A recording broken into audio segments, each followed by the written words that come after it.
Bem-vindo ao CADcast, o podcast de Cadwell Professional. Eu sou Cláudia Alcântara, fundadora e diretora da marca.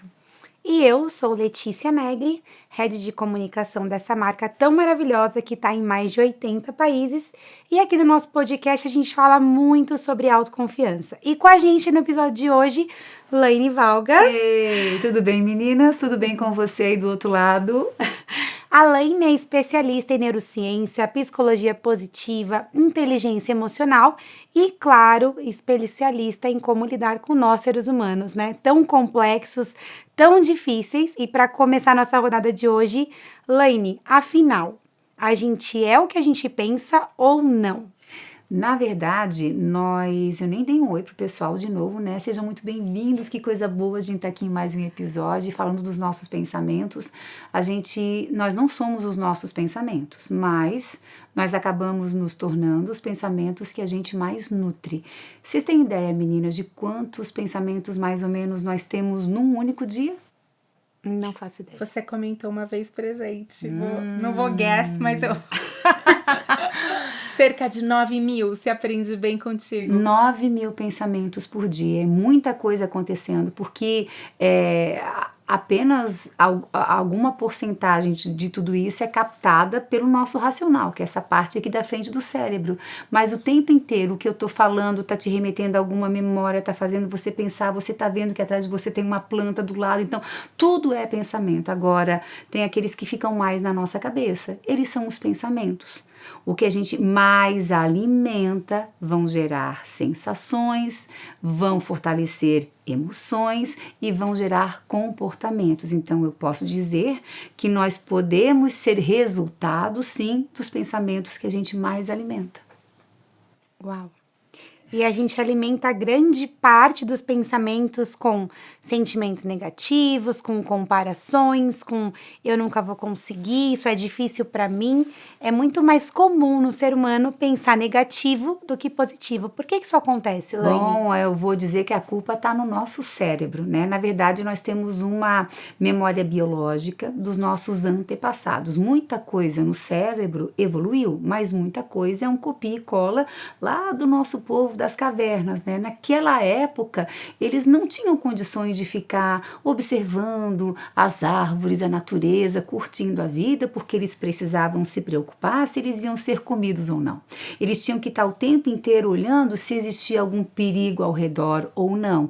Então, na neurociência, a gente diz que isso é o viés de negatividade do nosso cérebro, ou seja, por proteção, naturalmente você se liga naquilo que é mais negativo para que você possa se proteger. Por isso que nós temos uma inclinação. E quando a gente reconhece isso, a gente fala assim para o cérebro: ok, eu reconheço que você tem um viés de negatividade, mas eu vou controlar isso. Então eu enxergo o negativo para me proteger, mas eu vou entender que também tem um outro lado, né? Tudo tem um lado que é mais positivo e que é mais negativo.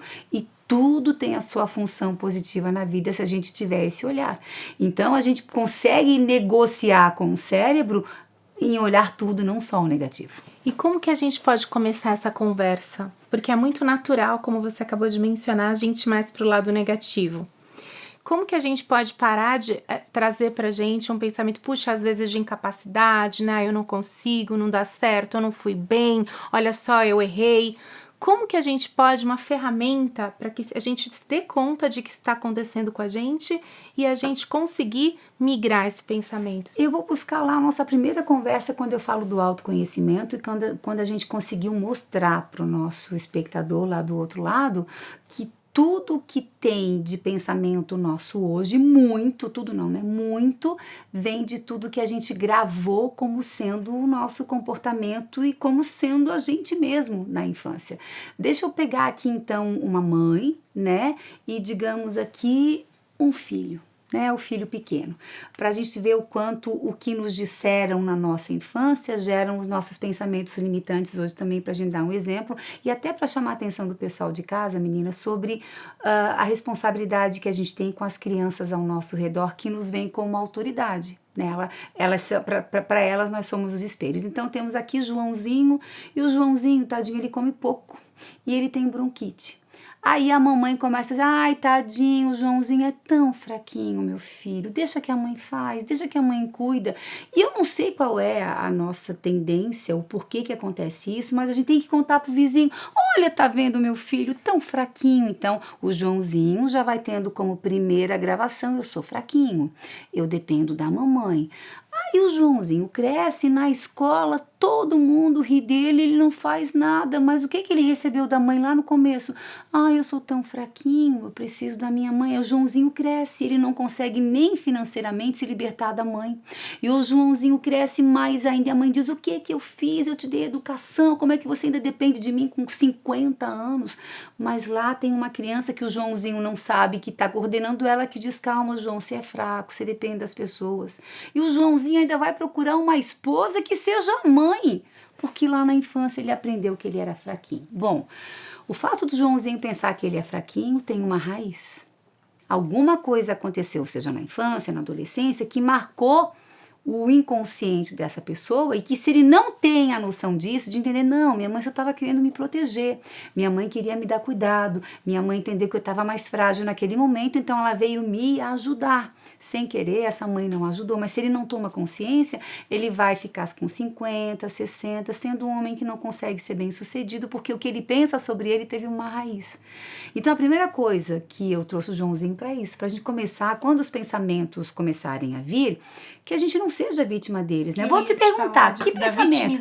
Podemos compartilhar com as pessoas em casa, claro, coisas normais, claro, nossas? Então, Lê, quais são os pensamentos que você pode compartilhar com o nosso espectador que mais vem para você, que você sabe que não é legal, mas parece que eles te dominam? Me conta. Eu, por exemplo, né, como eu compartilhei em outros episódios, sempre tive muita, mas muita dificuldade de falar em público. Então, sempre que vinha uma situação que eu tinha que me pôr em público, eu falava, eu não vou conseguir. Não, eu nem quero ir, não vou. Eu preciso mesmo fazer isso. Por favor, põe outra pessoa no meu lugar, porque não é bom pra mim. E eu fugia da situação. Até mesmo fiz um curso de oratória. Olha só como a gente acaba, né, se colocando pra baixo. E no curso de oratória tava eu, meu marido também tava nesse curso, e eu fugi do exercício. Fugi, literalmente, fui pro banheiro, fiquei lá no banheiro um tempão, falei, bom, acho que agora já acabou o exercício, eu posso voltar pra sala. Porque eu fiquei com vergonha, com medo do que ele ia pensar, do que eu estaria ali falando, do que as pessoas iam julgar, e eu coloquei na minha cabeça, não consigo, não posso. E eu perdi a oportunidade ali de me melhorar. Mas como que eu saí disso, né? Colocando na minha cabeça em um outro momento pra frente, muito tempo depois, acho que coisa de 1 ano, falei, poxa, eu preciso melhorar isso. Porque se eu não fizer, se eu não me sentir capaz, ninguém vai fazer por mim. Ninguém. Então eu fui me forçando nas situações. Então eu colocava, não é só um pouquinho, eu vou conseguir. Não é só mais um pouquinho, eu sou capaz. E assim eu fui indo. Mas eu tenho muita mania de fazer isso. De se dizer coisas que eu não consigo, não posso. O inglês. Meu Deus, estudo inglês há, sei lá, 15 anos eu estudo inglês. Acho que muita gente passa por isso.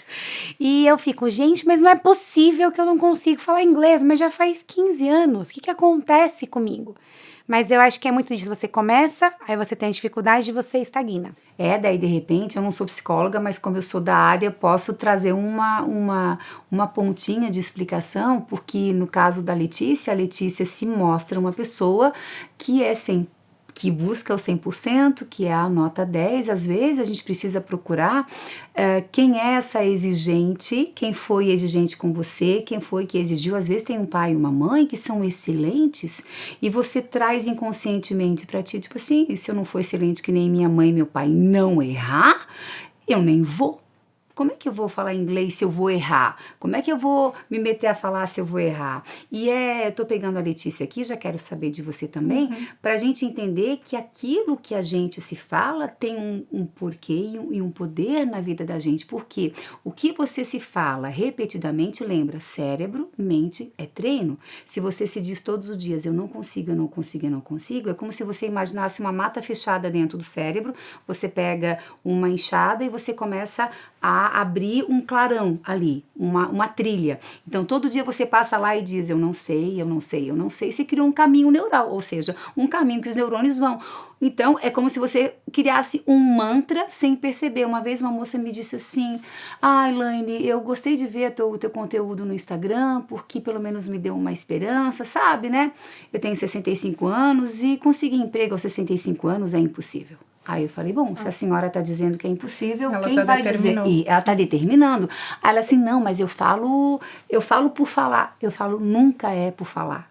Se você diz, e se já virou falar por falar, é porque o cérebro já assimilou como verdade e ele vai te fazer agir nessa direção, ou seja, no impossível. E quando você diz não consigo, não consigo, não consigo, como você me disse em um outro episódio, eu não consigo criar metas pequenas. Eu falei, bom, eu não sou eu quem vou te dizer diferente, né? Queria te perguntar também o que você se diz que você sente assim, isso eu preciso mudar essa conversa comigo.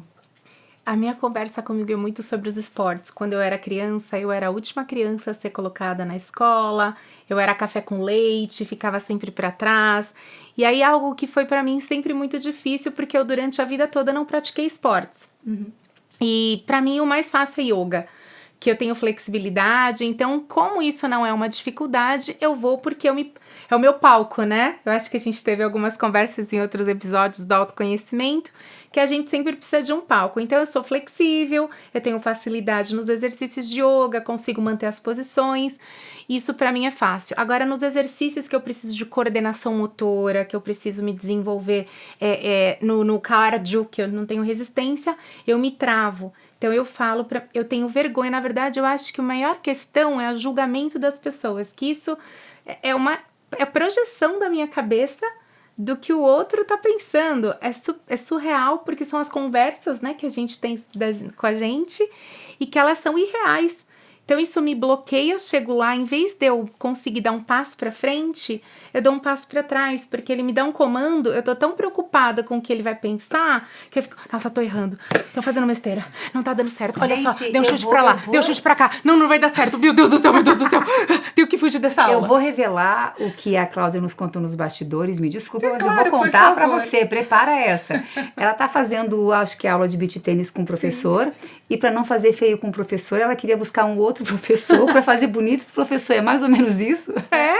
Para um outro professor que não conhece. Só que não tem lógica, porque o outro professor também vai ver que eu não sei jogar. Exatamente. É o cérebro fugindo do medo de errar, né? E qual é a grande sacada? Eu vou trazer a minha também, né? Eu sempre ouvi desde pequena, porque como eu tinha sobrepeso, eu era mais devagar, nos esportes também nunca me chamavam, nem café com leite eu era, né? Então, me chamavam assim, ela é tão desastrada, ela é tão molenga, e eu abracei isso como sendo meu, é a tal da heteroestima, né? O que os outros dizem de você. E era muito comum que onde eu chegasse eu já dizia, atenção, cuidado comigo, eu sou desastrada. E bingo, em algum lugar, gente, eu quase fazendo uma formatura, derrubei um vaso gigante em cima do reitor, sabe? Porque, claro, o que eu falo reverbera, eu sou um campo, nós somos um campo. Tudo que acontece dentro da nossa cabeça são explosões químicas, né? Uma química, é uma eletricidade acontecendo. Eletricidade, ela gera um campo. Aquilo que eu mais me digo é aquilo que eu mais atraio. Dentro das células, inclusive, nós temos uns canículos que recebem a vibração do nosso pensamento, ou seja, se os meus pensamentos são mais elevados, as minhas células estão mais imunes, né? Quando eu começo a me jogar para baixo, as células sentem e elas vão baixando a tua imunidade, elas vão baixando a tua produtividade. Então, os pensamentos, eles contam muito e isso é ciência. É ciência porque pensamento é campo. Então, daquilo que eu mais penso, mais eu atraio. Por isso que quando eu digo sou desastrada o tempo inteiro, eu estou afirmando e eu vou trazer situações que comprovem que eu sou. E isso vai servir para cada uma de nós também. Então, se a gente é tão ávido e tão esperto para falar coisas que não são legais pra gente, que tal começar a treinar diferente? Que tal começar a dizer do tipo assim, eu sempre gosto de colocar um mais, né? Tipo assim, eu sou muito desastrada, mas eu me empenho agora em querer ser diferente. Eu sou muito desastrada, mas a partir de agora eu vou evitar falar que eu sou desastrada. Eu não dou para os esportes, mas a partir de agora eu vou respeitar o meu ritmo e eu vou devagarinho. né? E assim, quando eu coloco um mais, eu me dou uma oportunidade de começar a pensar diferente, senão eu tô forçando um pensamento que não vai funcionar. Muito, desculpa. A gente quer falar o tempo todo agora. Mas é porque o assunto é muito interessante, tem a ver com a gente, né? Porque nós todas estamos aqui em autodesenvolvimento. E você estava comentando também pra gente, agora você já deu uma dica muito importante, que é, veio esse pensamento, a gente vem com mais. Mas eu posso me respeitar e devagar. E quando vem aquele pensamento negativo, tem alguma atitude também que a gente possa fazer? Que você talvez dê um spoiler lá pra gente. Vamos trazer então uma dica da hipnose clínica. Tem várias, de todas as áreas profissionais que trabalham com saúde mental e emocional, mas uma que eu gosto muito e que funciona muito é assim. O cérebro não diferencia o que é real do que é imaginário. Então, se você começa a criar, sem querer no pensamento, você acaba criando alguma imagem mental e ela se fortalece. Então, a saída seria você acabar com essa imagem e trazer uma outra. Quando vier o pensamento, pensa que imagem isso tem para você e coloca um stop, um X vermelho em cima desse pensamento. É uma forma de você dizer cancela e automaticamente você imagina aquela cena como seria legal para você, né? Digamos que você esteja se pensando numa situação que é ruim, cancela, e no caso, né, o falar em público. Então, você tá lá toda envergonhada, cancela e começa a se imaginar com muita tranquilidade, subindo num palco devagarinho, você se sentindo confortável, vai trazendo mais esse pensamento. Os melhores momentos para a gente treinar pensamento no dia é quando a gente está indo deitar, porque o racional está cansado e o subconsciente não dorme, ou quando você está acordando. Os 15 primeiros minutos do dia, pela ciência, são os melhores para você fazer uma oração, uma conexão com coisas melhores, as visualizações daquilo que você almeja para a sua vida. É quando você está ali mais calmo e tranquilo para criar o caminho neural e te levar para uma ação. Então é uma boa você fazer um cancela com vermelho e começar a treinar aquilo que você mais quer trazer para a sua vida. Eu tenho um ponto, Elaine, que eu acho que também é interessante. Quando você diz, por exemplo, eu não sou boa no esporte, no beach tênis, por exemplo, mas eu posso treinar, mas eu posso fazer outro esporte. É importante também reconhecer essa sua fragilidade, não é? Você aceitar essa sua vulnerabilidade, entender que você também não é perfeito em tudo, que você não é todo mundo. A gente tem É porque, assim, de novo, né? Desde a infância, a gente é muito cobrado para ser um nota 10. Pode ser dentro de casa, na escolinha, sei lá, alguma situação, e para cada um de nós é uma forma diferente. É a gente entender que naquele momento que os nossos pais mais queriam é que a gente se desse bem na escola. O que os professores queriam é que a gente crescesse e desse certo numa profissão, para o nosso bem. Jamais ninguém veio fazer isso pra gente para te fazer mal, mas acaba fazendo mal sem querer. E aí vem a consciência do adulto de entender aquilo teve um porquê e foi legal. Eu tirei notas boas, eu aprendi mais, foi legal, mas hoje não serve mais para mim. E aí vem a consciência do adulto de entender assim, vamos pegar mais leve. Vamos pegar mais leve, não precisa mais, você não precisa provar nada para ninguém. E no caso da Cláudia, quando eu te vejo, eu fico perguntando assim, né, de novo, mas é só uma curiosidade amiga aqui agora. Será que a Cláudia precisa fazer esporte? Ela quer fazer esporte para provar para a criança dela que ela fazia? Será que faz sentido um esporte na vida? Porque para mim eu descobri que meu negócio era dança. Ok, gente, eu não nasci pro vôlei, eu não nasci pro basquete, nem pro futebol, muito menos para correr, e não me interessa querer saber sobre isso. Me interessa investir naquilo que eu me sinto mais leve no palco. Eu amo dançar, entende? Se tem uma coisa que me alimentaram na infância, foi sobre a dança. Então eu não me vejo obrigada. Agora, se o esporte vem para tua vida como uma coisa legal, é bacana. Se o falar vem na tua vida como uma coisa legal, é bacana. Mas o adulto tem que entender a quem que tá servindo naquele momento. É para mim ou é ainda pro uma outro? aprovação pro Exatamente. outro, né? Você sabe que no meu caso tem muito a ver com as minhas filhas, né? Eu acho que a gente fala do autodesenvolvimento, um dos pilares aqui do My Powerful Presence, que isso veio muito por questão das minhas filhas. As minhas filhas pequenas, elas não vão nos esportes. Elas têm mais preguiça, elas têm medo de errar. E aí eu percebi que me veio lá na minha infância, eu falando, gente, cara, elas têm a mesma relação comigo que eu tenho com o esporte.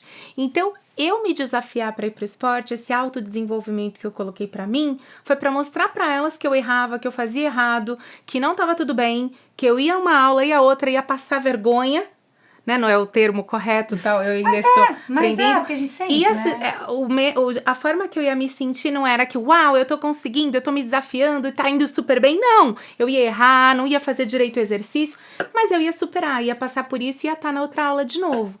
Então, isso foi para mostrar para minhas filhas que eu também tenho as minhas dificuldades e que eu posso me superar. Então, eu acho que eu encaro esse mais como autodesenvolvimento e para as crianças. E o mais louco, quando você diz assim, as minhas filhas têm um perfil que é meu, não sei se é o caso, mas é importante a gente dizer que quem vem depois da gente vem com uma carga do que a gente alimenta na gente, né? Por isso que quanto mais eu me cuido, mais eu preservo quem vem depois de mim, independente de ser filho ou filha, mas é a criança que está ao teu redor, né? É muito comum que a gente venha com uma carga, é muito comum que você já tenha vindo com uma cobrança dessa, que já veio da sua mãe, que já veio da sua avó, que já veio do seu pai, que já veio de lá. Quando eu reconheço, eu digo assim, não, eles já passaram por tudo isso por mim. Eu sou muito grata a eles, mas agora eu peço licença para seguir a minha vida. Eu estou com uma árvorezinha aqui que fala desse respeito às pessoas que já vieram antes da gente, de tudo que eles já passaram, tudo que eles já sentiram, muito do que eu penso hoje vem lá de trás. Né? Por exemplo, eu venho de uma família onde as mulheres precisaram ser muito fortes porque os homens não davam certo nos seus empregos e elas tinham muitos filhos. Então, assim, a carga genética que me foi passada de exemplo é assim, mulher, trabalha de manhã, à tarde, à noite, de madrugada, porque senão você não vai dar conta. E eu nem tenho filhos ainda e acabo me vendo às vezes trabalhando que nem minha avó que tinha 11. E quando eu reconheço que isso foi ela que ela já viveu, eu trago para mim e digo, não, você pode ser leve. Trabalhe o suficiente, mas aprenda a viver sua vida em nome de quem vem depois, das minhas sobrinhas, dos meus filhos, de quem... Então, é quando eu aprendo a ser mais leve, respeitando de que muito do que eu penso também sobre mim era o que já pensava lá atrás. Era muito comum as mulheres da minha família fazerem dos homens bananas. Laine, Tá e quebrando você, esse ciclo, né? É minha responsabilidade. A sua responsabilidade. E você falando sobre isso, acho que tem muitas mães aqui nos assistindo também, né? A gente sabe que educar um filho é uma tarefa, assim, que não é fácil, justamente porque a gente acaba trazendo esses nossos traumas, né? Essa carga anterior para os nossos filhos, ou não querendo muitas vezes que o que a gente viveu se repita para eles. Acho que é isso que a Clau trouxe também da superação no esporte, de que você vai errar. E o que a gente pode fazer para minimizar essa situação, né? Para conseguir ser mais leve essa educação, conseguir não passar uma carga tão pesada?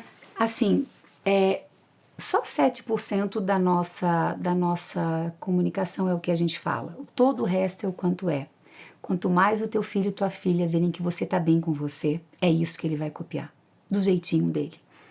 Né? Tem pesquisas que mostram como fica o cérebro de uma criança quando os pais são muito estressados e ansiosos. O cérebro diminui.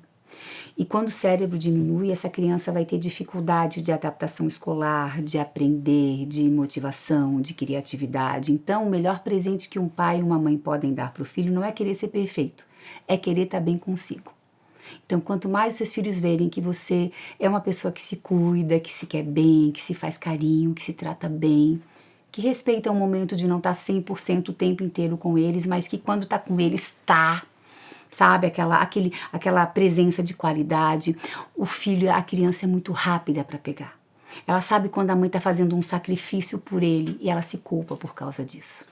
Uma coisa que você falou pra mim nos bastidores foi que a criança entende do jeito dela. Às vezes a gente fala uma coisa, mas ela não vai entender o que a gente falou e ela vai gravar aquilo pra ela pro resto da vida. Do jeito né? que ela quiser. Então, eu acho que o mais importante realmente é ser você mesmo. E aí vem muito essa questão da autoconfiança que a gente tanto fala aqui no nosso canal, Vou né? dar um exemplo, né? Por exemplo, eu descobri muito... Quando a gente se abre para um caminho de autoconhecer, a vida todos os dias te traz uma nova você. Né? E se tinha uma coisa que eu coloquei na minha listinha lá, que era o que me incomodava enquanto adulta, é eu ser muito controladora.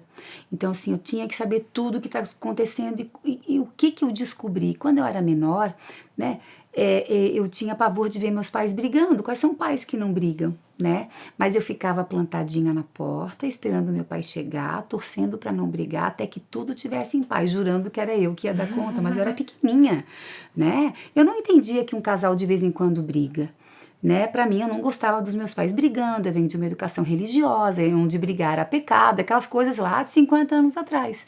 E eu me transformei numa adulta controladora exatamente por aquela criança. Nunca meu pai e minha mãe vieram, não era isso, entende? Mas foi o jeitinho que eu entendi e isso, quando eu compreendo que era aquela criança, eu ressignifico. Eu digo, fique em paz, é comum que os adultos briguem de vez em quando, mas eles se amam. E aí a minha adulta, uau! Por isso que eu sempre preciso entender da onde que eu venho. Porque daí quanto melhor eu for, melhores experiências naturais de coisas boas e não tão boas os filhos vão ter, porque a vida não é só estrelinha, né? Claro. Mas eles vão entender que você se ama, sabe? E você está ensinando para ele a se amar.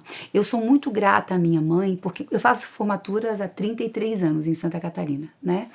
E nos discursos para os pais eu sempre ouço dizendo assim, mãe, pai, obrigada por terem largado os seus sonhos para eu viver o meu. E eu agradeço a minha mãe, sobretudo, por nunca ter largado o sonho dela, porque ela me ensinou a não largar o meu.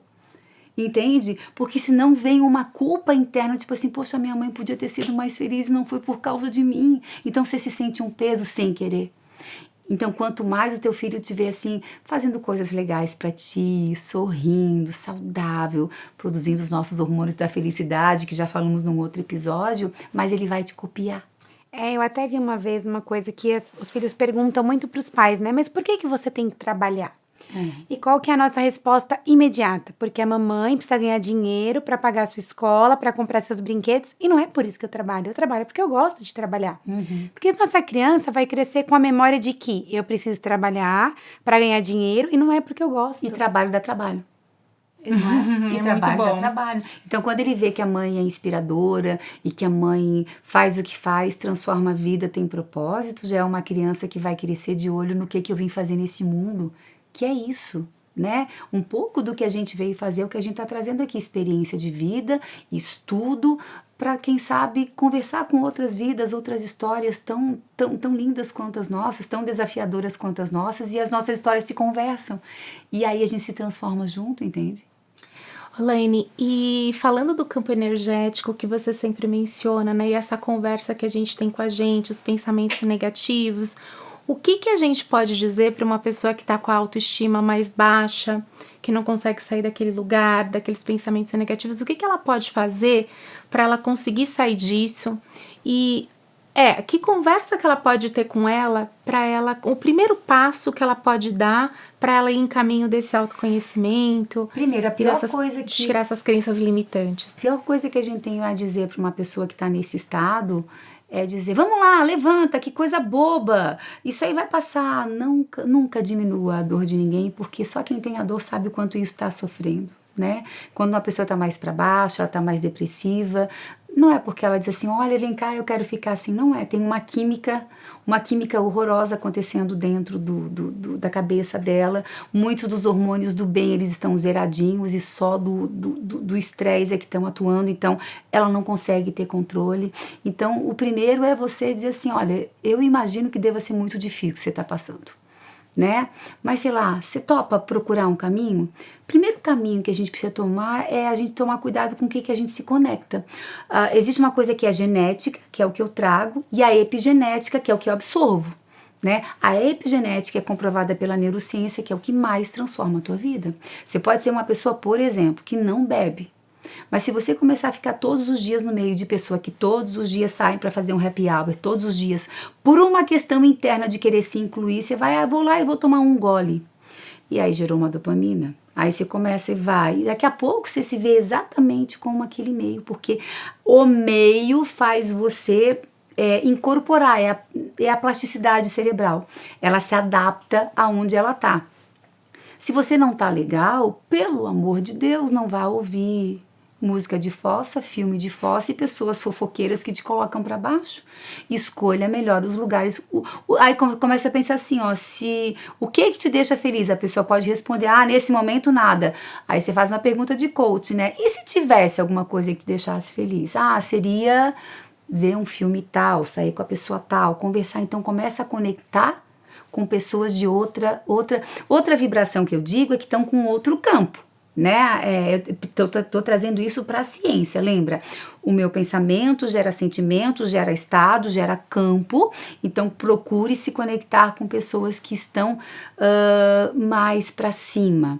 Né? Se não são pessoas que você quer nesse momento, porque pessoas nesse estado às vezes não querem nem ver ninguém, então programas, livros, áudios, conteúdos. Hoje, meu Deus, a internet está cheia de profissionais muito legais. Né? Grátis, né? Exatamente. Elaine, você comentou com a gente em algum outro momento que os nossos pensamentos negativos afetam até mesmo a nossa saúde. Com certeza, que eu falei agora há pouquinho atrás, né?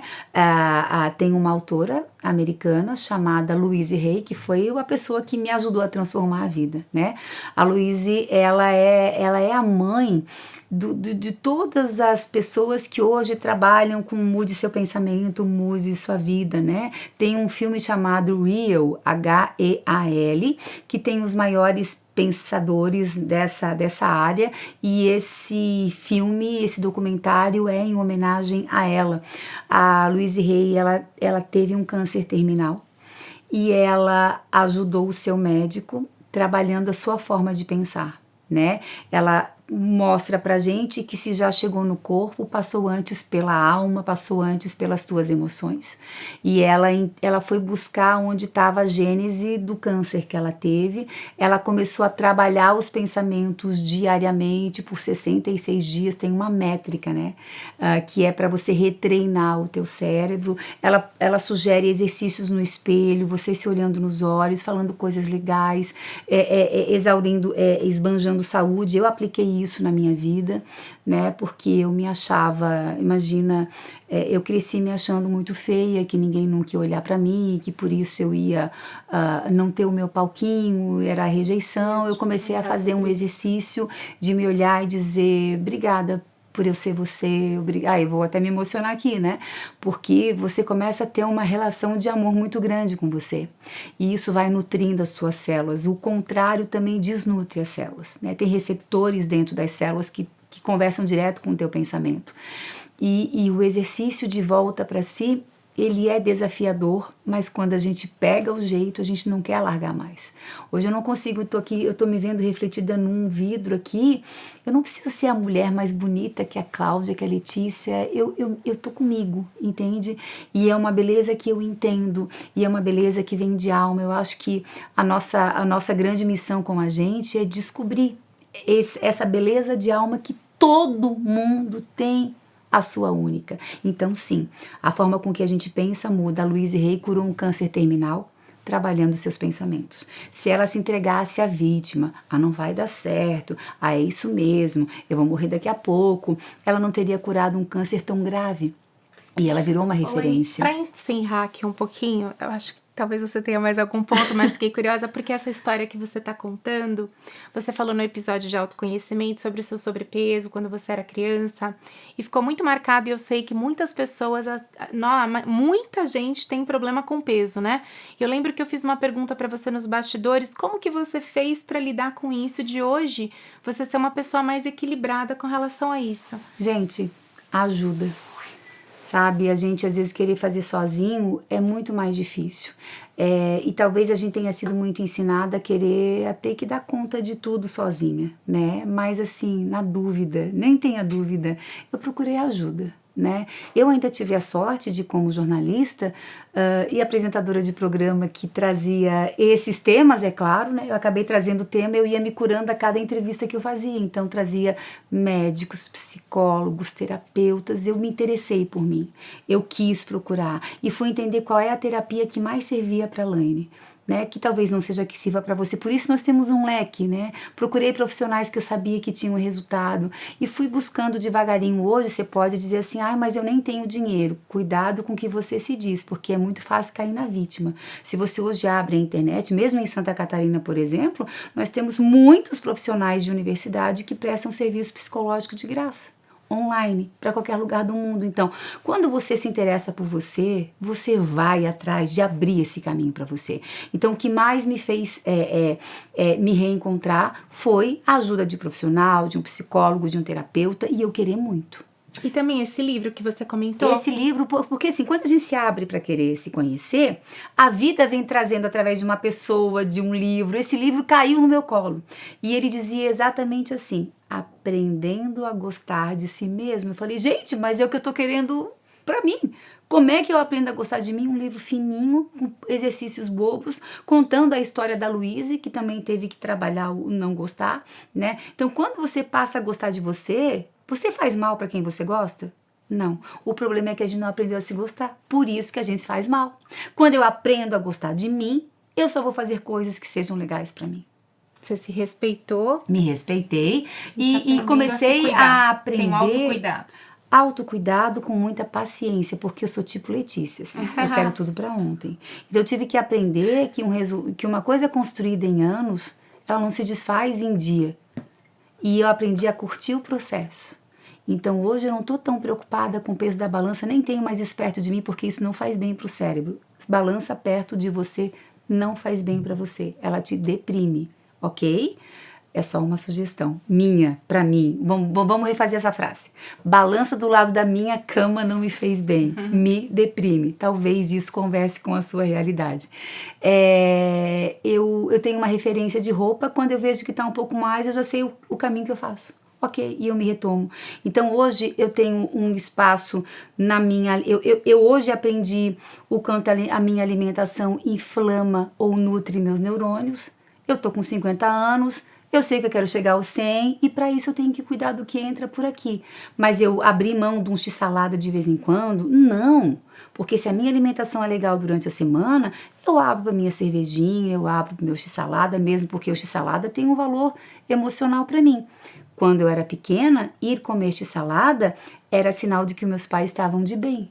Então, comer um x-salada precisa estar na minha vida, ele não precisa estar todos os dias. Então, se aprende a negociar com você. A vida é sobre a gente negociar com a gente. Eu acho, Laine, que diante de tudo que a gente conversou aqui, também muito vem da energia, né? Então, se eu tenho um pensamento positivo, eu atraio energia positiva, atraio coisas positivas que estão de acordo com o que eu preciso. Se eu tenho um pensamento negativo, eu atraio coisas negativas e tudo vai por água abaixo. Exatamente. E lembrando, né? Não estamos falando da positividade tóxica. O positivo que eu tô falando é de sabedoria. Sabedoria para viver a vida, sabedoria para enxergar as coisas. O que é positividade tóxica? Positividade tóxica é ai, não, tudo vai dar certo. Não vai, gente, desculpa, não vai. Ai, não, tudo vai ficar bem. Não, gente, não vai. Vai exigir um pouco de você, ou vai exigir da tua sabedoria. Que lição você vai tirar daquilo que você está passando? A positividade tóxica é que tudo vai dar bem. Ai, docinho, tá bem, good vibe. Não é. Se a vida for só good vibe, é um saco. Não é. Tudo existe para o nosso crescimento, se nós colocarmos um olho sobre isso. Então, a positividade do positivo é a forma com que você encara a vida. O Sartre, filósofo, tinha uma frase que dizia assim, não tem, né? Não importa o que a vida fez de você, importa o que você faz com o que a vida fez de você. Sempre é o teu olhar para tudo que acontece. O ser positivo é agir com sabedoria diante das coisas que te acontecem. Até porque estamos todos em evolução. Bem isso. Laine, muito obrigada por mais esse episódio com a gente. Também. Foi incrível. Que bom. Pessoal, por favor, ativem as notificações, sigam a gente nas redes sociais, Cadivel Academy, coloquem nos comentários o que mais vocês querem saber. Nosso papel aqui é desenvolver autoconfiança em cada um de vocês. E foram muitos aprendizados, eu tô muito feliz, super obrigada por compartilhar tanto conhecimento pra gente. Espero que vocês também tenham curtido e esperamos vocês aqui no próximo episódio. É isso aí.